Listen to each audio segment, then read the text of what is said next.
আমাদের ক্রিটিক্যাল 3-4টা রুগী আছে, হ্যাঁ, আমরা এদের জন্য বিকল্প ব্যবস্থা করতেছি। ব্যবস্থা করে কালকে থেকে আমাদের এটা আইসিইউ টোটালি আমরা ফিউমিফিকেশনের জন্য আমরা করব।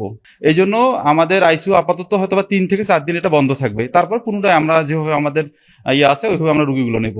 না এটা কেমন করে আসছে রুগী, এখানে আমরা তো এখানে আসার পরে ডায়াগনোসিস হয়েছে, হ্যাঁ, তার সার্জারি হয়েছে, হ্যাঁ, কিভাবে আছে এটা আসলে আমরা এখানে আসার পরে আমরা রুগীকে আমরা যখন আমরা টেস্ট করার পরে তখন আমরা জানতে পারছি যে রুগীর হলো টিটেনাস, এটা ধরা পড়ছে। হ্যাঁ, এটা সবাই বোঝে, টিটেনাস সংক্রমণ রোগ, এটা তো সবাই বোঝে, না হলে আমরা কেন আইসিইউ ফাঁকা করবো? এটা তো বোঝা উচিত। আইসিইউ ফাঁকা করার উদ্দেশ্যটা হলো এটা, যে আমার যেগুলো রুগী ভালো আছে যাতে এদের সংক্রমণ না হয়, তার রুগীগুলো ভালো থাকে, এই জন্য রুগীর লাইফ সেভের কথা চিন্তা করে আমরা রুগীগুলোকে বাহিরে পাঠিয়ে দিচ্ছি। আর যেগুলো ক্রিটিক্যাল, যেগুলো ভেন্টিলেটর মেশিন আছে, সেগুলোর আমরা বিকল্প ব্যবস্থা করার চেষ্টা করতেছি। এই জন্য আমাদের যেগুলো মোটামুটি একটু স্টেবল আছে যে রুগীগুলো, এগুলো আমাদের বিভিন্ন ওয়ার্ডে অথবা কেবিনে যেগুলো যেখানে দেওয়া দরকার আমরা ওইভাবে দিচ্ছি। 9 জন রুগী ছিল আমাদের, টোটাল হলো আইসিইউ বেডে হলো 9টা। তখন আমরা রুগীকে, যেটা আমার টিটেনাস যে রুগী ধরা পড়ছে, এই রুগীকে আইসোলেশনের জন্য আমরা আইসোলেশন সেন্টারে আমরা রুগী পাঠিয়ে দিচ্ছি।